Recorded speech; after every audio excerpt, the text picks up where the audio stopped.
Amigas e amigos da TV Assembleia, começando mais um Tocantarte. E hoje eu tenho o prazer de trazer aos nossos estúdios o produtor e diretor cultural Marcos Jacob. Marcão, um grande prazer te receber aqui. Igualmente, Helder, mestre das comunicações aqui do Que Estado, é isso, grande nem figura tanto, mestre, histórica. nem tanto. Obrigado pelo convite. Eu que te agradeço por ter vindo. Marcão, você é do Paraná. Como é que você descobriu o Tocantins? Palmas. É uma história longa, eu vou resumir. Então, pode, vai lá. Não, é que tinha um tio meu casou com uma moça que a mãe tinha terras no sul do estado, São Valério da Natividade, e ele sempre fazia propaganda, um estado novo, tem que ir para lá, né, precisa de mão de obra qualificada e tal, e eu fiquei com isso na cabeça, porque eles vieram mesmo nos anos 90. Ele convenceu meu avô a vir, alguns tios virem, e foram tudo para São Valério lá, abrir fazenda e tal. E eu fiquei nisso na cabeça, daí me formei em Curitiba, que eu sou de lá mesmo, Sim, fiz formou em quê? especialização, eu sou publicitário, em comunicação social, depois fiz especialização em comunicação e semiótica, daí trabalhei na TV Paraná Educativa, que é a TV educativa de lá, trabalhei na rádio, e fui fazendo cinema também lá, e daí eu fui morar fora, morei um ano na Europa, depois voltei, trabalhei 4 anos na Secretaria de Meio Ambiente, na assessoria de comunicação, e daí eu me senti pronto para vir. Agora eu já tenho uma bagagem, um arcabouço, já me sinto tranquilo para vir. E vim em 2011 com esse intuito de ajudar o Estado e crescer junto, né? Crescer junto com o Estado. E essa tua experiência na Europa, o que é que você fazia lá? Olha, lá eu fui atrás da minha cidadania italiana e eu era rato de museu, consegui depois um trabalho, então eu fui para conhecer. E todo mundo, vai lá para ganhar dinheiro, mas eu não fui com esse intuito. Todo o dinheiro que eu ganhei lá, eu gastei lá. E fazia as viagens, ia em museus, ia em teatro, na Londres. Eu morei em Londres, morei em Roma, morei em Milão, morei em Trento, morei em várias cidades da Europa, adorei, conheci 23 países, né? Falo 3 línguas. E aproveito, fui para o Oriente Médio, Grécia, né?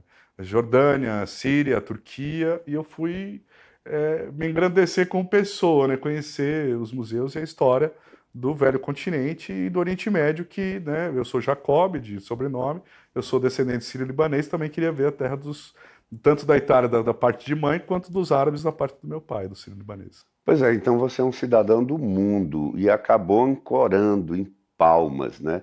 Palmas é melhor do que todos esses lugares que tu conheceu?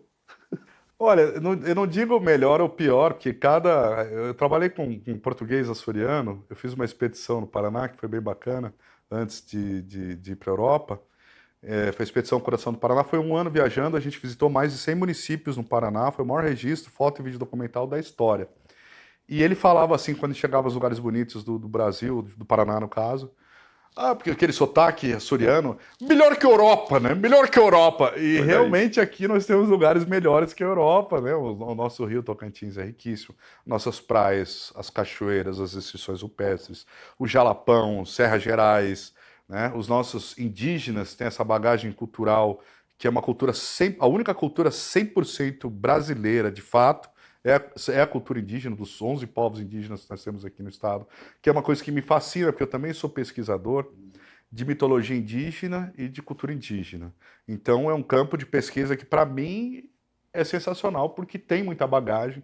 Aqui, as aldeias, as etnias daqui, no meu ver, que eu também trabalhei com os Guarani no Paraná, visitei algumas outras etnias no Nordeste. Aqui algumas etnias são muito mais bem preservadas culturalmente do que as outras que miscigenaram mais com as áreas urbanas, né, ou foram e voltaram, tinha uma relação muito maior, ou as cidades acabaram, tipo São Luís no Maranhão, acabou engolindo as aldeias, né, dentro do território indígena e fazendo a própria cidade dentro do território indígena. Já estava trabalhado para agricultura, o solo, porque eles sempre trabalhavam, há milhares de anos vem trabalhando aqui esses territórios. Então eu considero que cada lugar tem a sua beleza, a sua riqueza e a sua cultura. Então, melhor ou pior para mim é relativo, porque assim, tem momentos que eu considero aqui melhor e tem momentos que eu sinto falta de um espetáculo ou de uma comida específica, um vinho específico que só tem lá.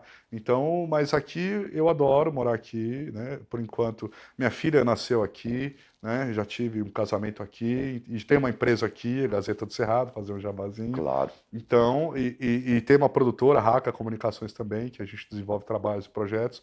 Então, eu estou feliz aqui, não tenho nada que reclamar. Claro que passei muito apuro, fui muito enganado, não foi fácil, né? É difícil quebrar também Porque quando você chega, tem uma música, né, do Mestre Ambrosio que diz: Ô Zé, tem que pisar de leve onde o lugar que for chegando, Zé, né?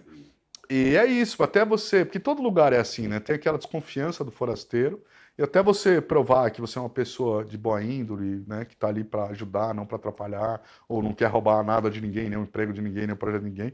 É difícil, né? Mas tem que mostrar serviço, tem que trabalhar muito para furar esse bloqueio. E a gente conseguiu, ao longo dos anos, ter um pequeno espaço aqui e ter essa identificação com o local, né? Então, eu costumo dizer, eu estou na rádio também, Unitins FM, e lá a gente brinca, né, com a Carla Morena, que eu estava apresentando a Hora da Notícia lá, que eu sou um tocantinense do Paraná, né? Tem vários tocantinenses em vários lugares, eu sou um tocantinense do Paraná. Mas você unido, a nossa querida, queridíssima, para quem eu mando um beijo agora, jornalista Maju Cotrim, vocês se uniram e fizeram a Gazeta do Cerrado, presentearam o Tocantins, porque realmente, indiscutivelmente, é um dos sites de mais crédito que a gente tem aqui no estado, né? Como é que surgiu essa ideia da Gazeta? Cara, foi bem bacana. Na época eu era diretor de jornalismo da Rede Sat, eu conheci ela, a gente, por os jornalistas amigos em comum, e a gente estava tendo a eleição do OAB, a gente se envolveu nessa, de quem apoia e quem não apoia, e a gente acabou se relacionando afetivamente, foi uma paixão fulminante, e a gente quis montar um projeto juntos.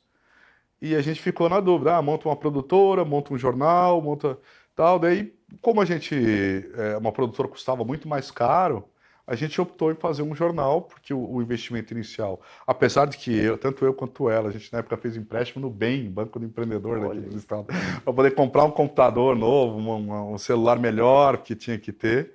E a gente resolveu fazer a Gazeta do Cerrado, deu o nome. Daí o Marcelinho contribuiu com a logo, com a Siriema como mascote. E nos unimos para fazer um jornalismo digital. E como eu tinha vindo da TV, a gente também investiu em vídeo reportagem para a web, que não tinha isso. A gente, na verdade, estreou esse formato de usar vídeo, né? E usamos muito o Facebook. Eu lembro que na época não tinha essa restrição de algoritmo, a gente chegava a ter picos de audiência de 1 milhão de acessos por semana, só no Facebook. olha que maravilha. E então isso ajudou muito, né? E a gente também jogava nos grupos do Facebook, na época não tinha WhatsApp desse jeito, acho que nem tinha WhatsApp, né? Não, acho que não. Em 2000 não, faz 8 anos, né, que a gente está com a Gazeta. E acho que tinha, se tinha era tímido, mas não tinha os grupos, enfim. E daí a gente foi construindo, trabalhando muito de manhã, de tarde, de noite, e não foi fácil. E não foi fácil furar o bloqueio, e bloqueio de mídias consegui também, que no começo o valor era muito pequeno, aquela coisa toda, até mostrar para que veio e situar a gente no espaço. Claro que a Maju já tinha credibilidade, por ter trabalhado no Conexão, tinha trabalhado com a Roberta Atum, tinha trabalhado no Jornal Tocantins, ela já tinha uma bagagem toda, já conhecia as pessoas, e eu não conhecia a galera do meio, o pessoal do meio político, que era a especialidade dela, mas conhecia de outros assuntos, então a gente se complementou nisso. Ela cuidava da parte política e eu cuidava das outras editorias e deu super certo. Bom, hoje eu estou conversando com o produtor e diretor cultural Marcos Jacob. Nós vamos para um rápido intervalo e voltamos já já.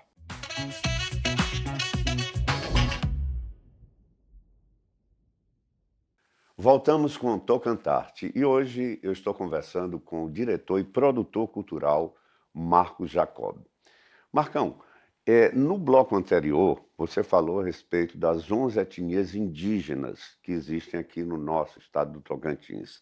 Como é o teu trabalho assim junto a esse povo maravilhoso? Olha, lá no Paraná, meu primeiro documentário com os povos indígenas foi chama Homem Guarani, tá no YouTube, foi em 2001. E eu sempre gostei, eu nem sei por quê, porque mas tu não é parente, não é parente. E eu cheguei à conclusão seguinte, no fim, todo mundo é pé no chão, porque todo mundo veio da mama África, né? Não tem. Então a gente é parente, só que um pouco mais distante.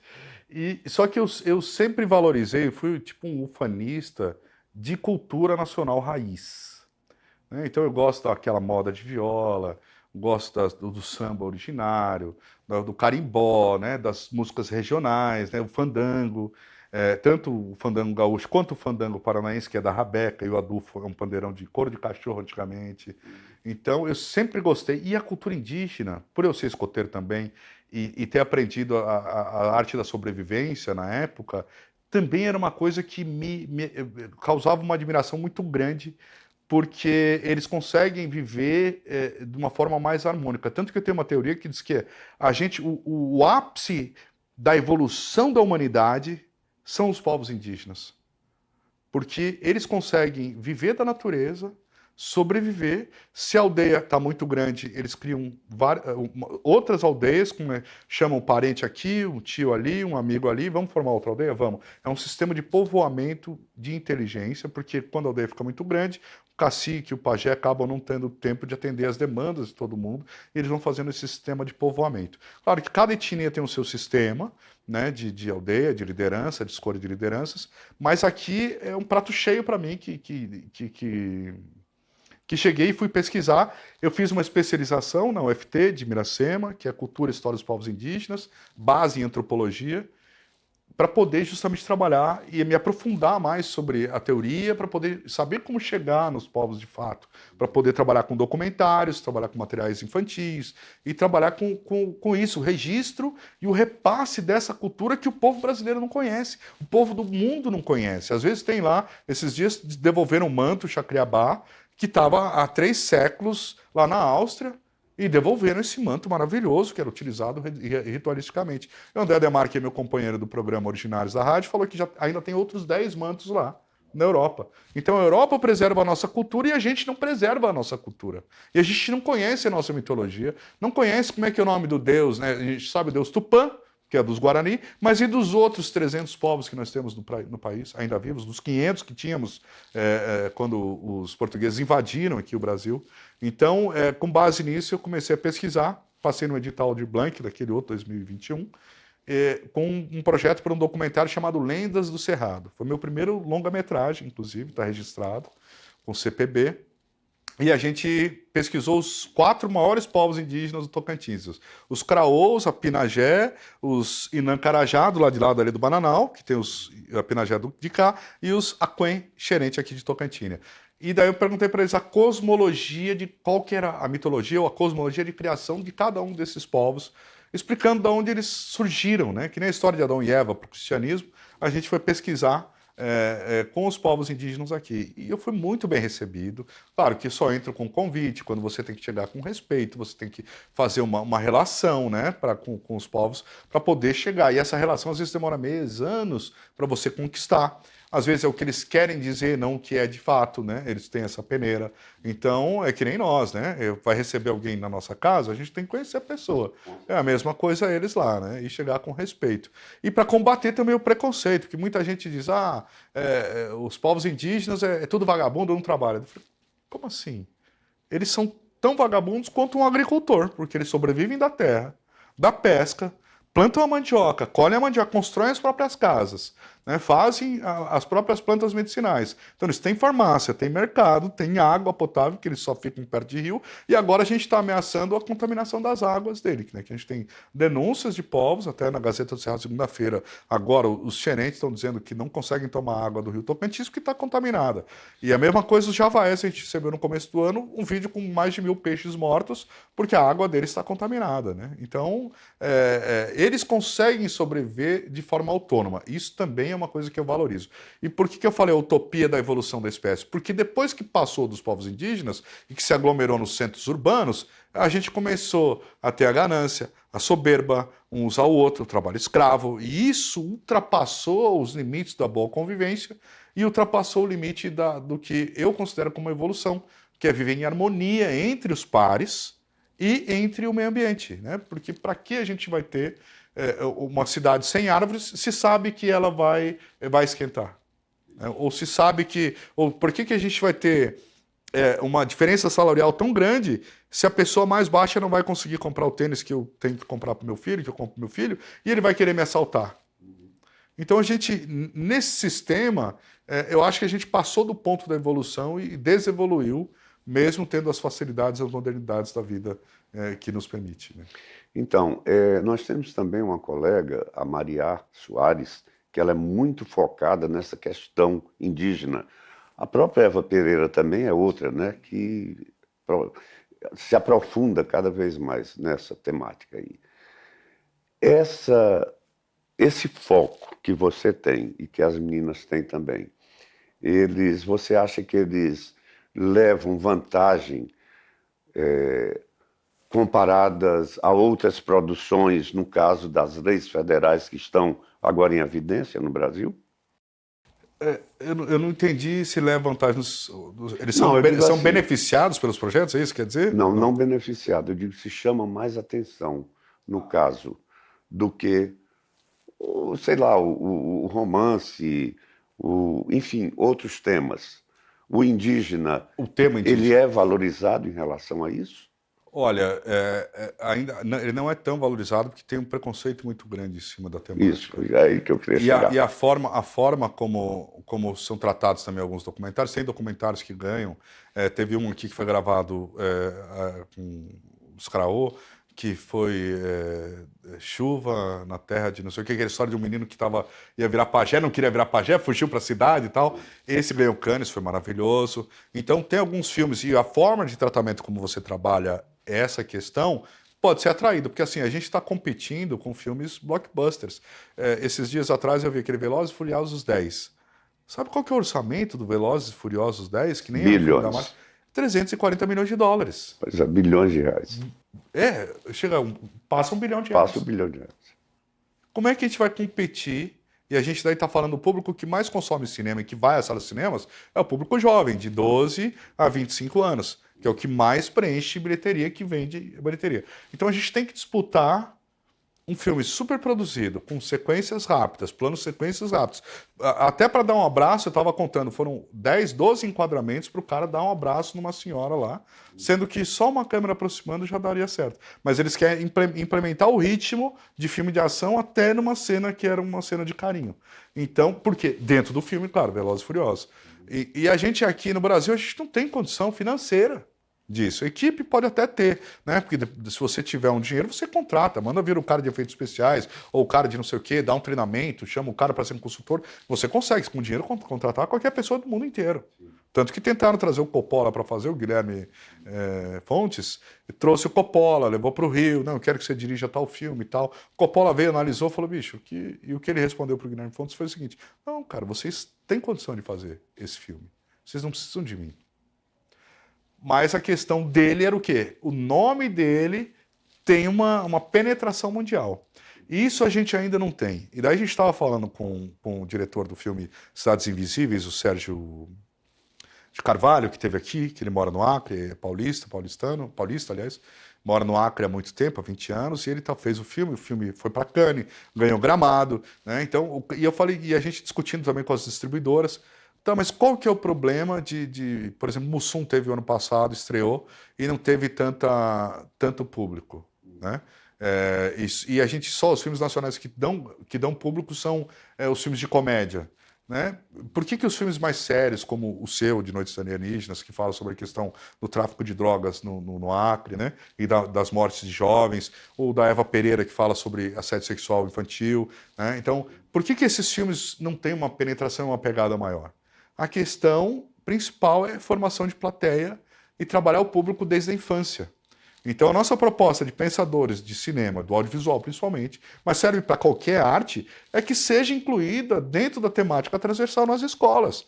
Né? O distribuidor falou, por que nós não estamos discutindo o cinema novo dentro de sala de aula? Por que nós não estamos discutindo o Mazzaropi ou o cinema Eisenstein, que começou a fazer os documentários, ou Nouvelle Vague, né? O surrealismo, o expressionismo, trabalhando com as crianças, para que elas possam saber expressar aquilo que tem dentro da gente, porque o que é o artista? O artista é o cara que deixa sair o que está dentro. Porque todos temos a capacidade criativa e temos sentimentos, às vezes, presos dentro da gente, que a gente não sabe como escoar.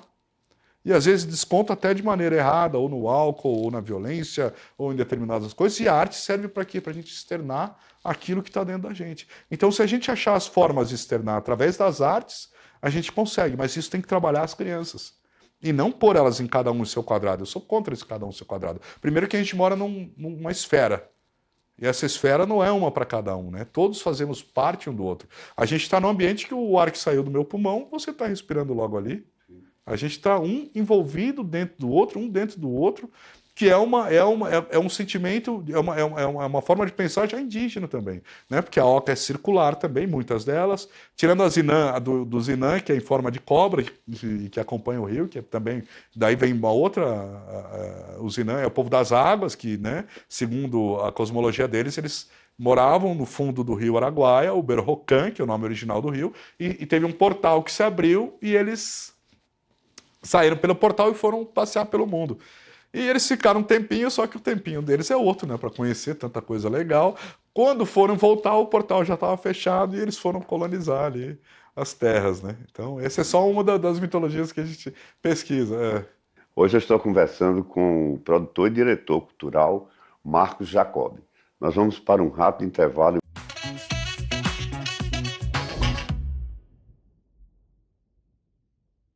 Voltamos com o Tocantarte e hoje eu estou conversando com o diretor e produtor cultural Marcos Jacob. Marcos, ou Marcão, como eu chamo, falávamos há pouco em leis federais de incentivo à cultura, né? E você é uma pessoa, um profissional que sempre está nessas leis, né?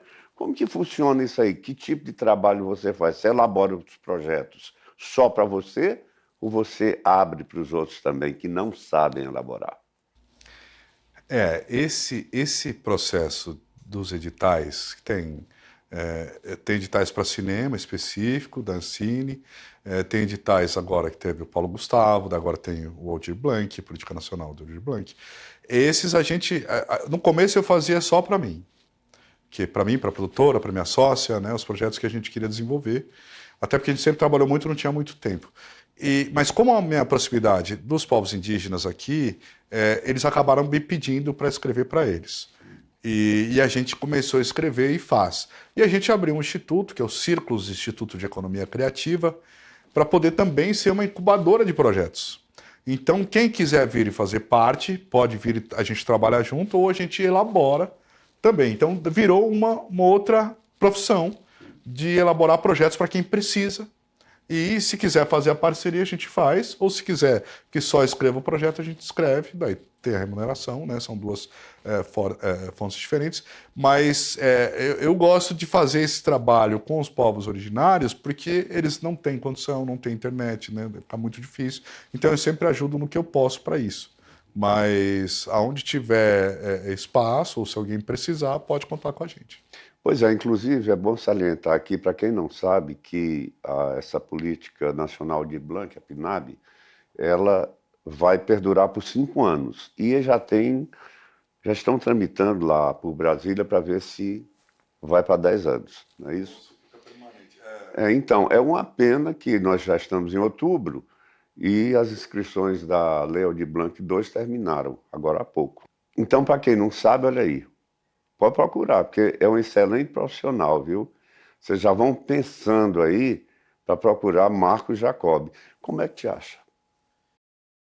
Marco Jacob Brasil no Instagram, né? Marco Jacob Brasil, ou Raka Comunicações, tem também no Google Maps, Raka, R-A-K-A, ou pelo telefone 639-8115-9796. Mas tem outros editais anuais, né? Tem o edital da Vale, sim, da Petrobras, que a gente escreveu, né? Tem muitos editais, o Itaú Cultural, né? Então para quem ficar de olho, o ano inteiro tem edital. Então você pode trabalhar com isso, chegar a trabalhar com isso, mas tem que ter uma equipe, porque você precisa montar o orçamento, você precisa montar o projeto, fazer justificativa, ter todos os documentos, né? Se você quiser entrar nessa área, o ideal é abrir uma empresa, nem que seja uma MEI inicialmente, né, para poder fazer isso, porque se for fazer pessoa física, pode fazer, mas pode descontar do imposto de renda. O livro que eu fiz, Algema da Paixão, tinha ganhado R$50 mil o prêmio, mas 11 mil ficaram só de imposto, né? Então, Depois eu consegui restituir o imposto de renda, porque o meu imposto de renda é aquele que você vai botando tudo, porque eu tenho filhos na escola e tal, mas restitui uma parte do imposto de renda. Mas por isso que tudo tem que ser levado em consideração na hora de você fazer um projeto, ou estratégias para poder trabalhar um projeto, qual a melhor linha para você pôr, tem uma série de fatores, ou até dentro de linhas de ministérios, tem outras formas de você, ou recursos internacionais, tem bancos, projetos, empresas internacionais que também abrem linhas de financiamento para projetos nacionais, projetos ou nacionais ou binacionais. Tem uma linha, por exemplo, de cinema que eu não cheguei a entrar, mas um amigo meu, produtor de São Paulo, me procurou para ver se eu tinha um projeto que a gente podia fazer coprodução Brasil-Espanha. Então, tem essas linhas também específicas, essa direto da Ancine, para poder fazer um filme de coprodução Brasil-Espanha, ou Brasil-Portugal, ou Brasil-México, né? Então, tem essas outras formas de você trabalhar também. Então, editais tem, e a minha luta é que um dia a gente chegue ao ponto de não precisar de editais, de que a gente vá à bilheteria, que trabalhe as crianças, e que a gente consiga se pagar, porque Hollywood se paga. E depois eu fui ver, a gente falou de Velozes e Furiosos no outro bloco, ele gastou 340 milhões de dólares, mas ele faturou no cinema 700 milhões de dólares. Ou seja, 2 para 1. Então ele retornou o dobro do investimento, só que o 360 milhões que ele ganhou não é fichinha, não é pouca coisa, né? Então é um investimento válido se a gente pensar em fazer isso, né? Ter as salas de cinema, os horários específicos, trabalhar o marketing em cima dos filmes, trabalhar a valorização do cinema nacional. Então, por exemplo, eu estou com um filme desse meu livro, O Gemas da Paixão, quero fazer um filme. E eu estava com dificuldade em achar um elenco negro. Porque mestre de capoeira contra mestre de capoeira, o pessoal de Chapada na Atividade, e isso aqui que eu priorizaria os atores tocantinenses, né? Mas onde que eu vou achar atores negros tocantinenses? Claro, tem o pessoal do teatro na UFT, mas de resto você não tem um movimento que você tenha isso, um banco de talentos, né? Então a gente também está engatilhando. A mesma coisa é o diretor de arte. O diretor de arte é como se fosse o arquiteto ou o design de interiores de cada cena de um filme, que tem que ser pensada em cada item de acordo com o personagem, com o perfil, com o histórico, né? Então é toda uma gama, a mesma coisa o figurino, é diretor de fotografia, todos o cinema é a sétima arte, mas ela une todas as outras artes, né? Que usa a música na trilha sonora, o diretor de arte que é a arquitetura, usa a interpretação que é o teatro, né? Pode usar a dança, pode usar a música até se for musical, então ela vai unindo as artes e é uma união de talentos para fazer um filme, isso que é muito bacana, né? Para você compilar ou, né, de um curta-metragem que pode ser de 10 minutos até um longa-metragem de 2 horas e 3 horas, assim, até. É uma pena que o programa da gente seja tão pequeno para tanta inteligência aqui, né, dentro dessa figura maravilhosa. Mas eu não posso deixar de falar sobre a Círculos. Você agora está fazendo roda de samba? Como é que é isso aí? Roda de samba. Então, é uma incubadora de projetos e dentro da Círculos, o ano passado a gente fez o Femoral, o Festival Estadual de Música de Rádio da Unitins FM. Foi lá no Comics, que infelizmente fechou, né? Mas um dos ganhadores é o Márcio de Oliveira, que é um sambista, um carioca radicado no Tocantins há 20 anos. E o cara é um super de um compositor de samba tal, e ele acabou virando vice-presidente do nosso instituto. E o cara faz também, fez uma faculdade de gestão pública, tal, então o cara também entende de projetos.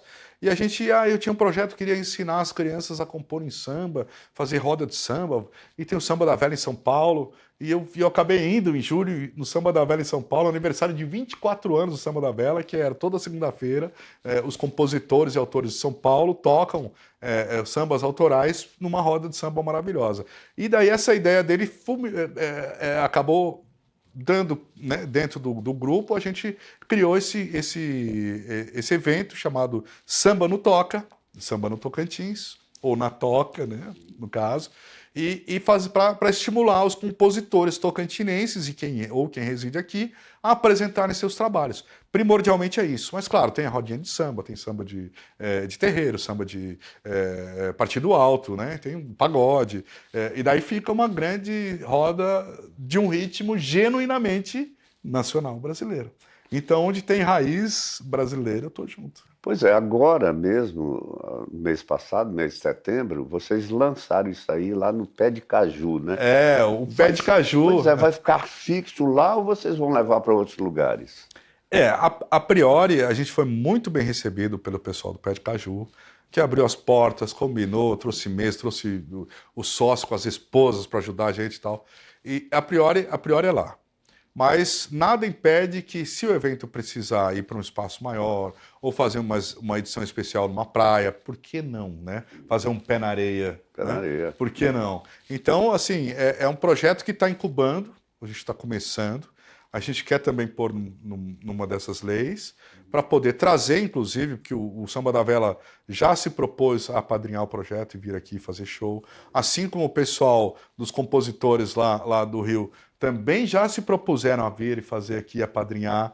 Então, a gente já vai conversando, já estamos no circuito do samba brasileiro, já Olha estamos pondo aí. o Tocantins no circuito do samba brasileiro, para que a gente possa ir crescendo e que se torne uma alternativa para quem gosta do gênero samba, né? Porque samba é difícil quem não goste de samba. E aqui em Palmas, no Tocantins, é muito difícil ter. Claro, tem muitos isso, mas a gente vê a predominância do sertanejo, que é uma coisa natural, e a gente quer ser uma alternativa para quem quer variar ou para quem gosta, né, de samba e ir lá realmente curtir um sambinha ao vivo. Né? E quem é músico também está convidado, quem é compositor está convidado, a roda de samba é aberta como uma boa roda de samba. Se tiver uma caixinha de fósforo, vale. Né? Se tiver um sambinha no caderno, vale. Ou no papel de pão, vale. Então, tá aí, é uma roda aberta. A maravilha. Marcão, foi um grande prazer te receber aqui. Aqui nós estamos sempre de portas abertas para você. E eu desejo sucesso cada vez mais nessa tua multicarreira, né? É bom demais. Então, a vantagem de ser produtor é isso. Você vai ampliando e as coisas vão acontecendo, e os convites chegando, e a curiosidade aflorando, e a gente vai focando em projeto a projeto, porque o produtor vive aí, vive nisso, né? Faz um projeto, conclui, começa outro, conclui, começa outro, conclui, e alguns vão ficando, tipo a Gazeta do Cerrado, que é o que me paga as contas mesmo. Né? E, além de trabalhar na rádio também, que me ajuda a pagar as contas, porque sabe que filhos, carro, esses dias não é fácil manter, né? Mas a gente está aí tentando lutar pela cultura brasileira. Grande abraço, meu irmão. Bom, hoje eu conversei com o produtor e diretor cultural Marcos Jacob. Você, além de ver esse programa aqui na TV Assembleia, também pode ver no meu site www.blogdohp.com. Está bem aqui, ó, na sua TV. E se quiser me seguir no Instagram é @elderpeixoto oficial. Até o nosso próximo encontro.